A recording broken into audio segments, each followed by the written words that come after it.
আসলে কলিজা কৃমিটা অনেক ভয়ঙ্কর, গরু অনেক দ্রুত শুকিয়ে যায়। আসসালামু আলাইকুম।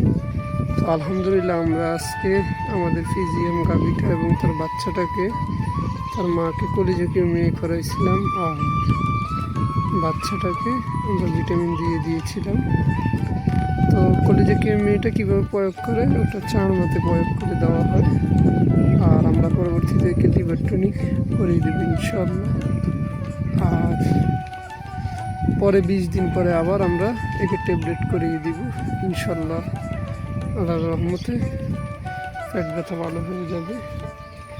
তো যাদের গরু রয়েছে অবশ্যই এই দিকগুলো খেয়াল করবেন। আসলে কলিজা কৃমিটা অনেক ভয়ঙ্কর, গরু শেষ পর্যন্ত অনেক সময় মারা যায়।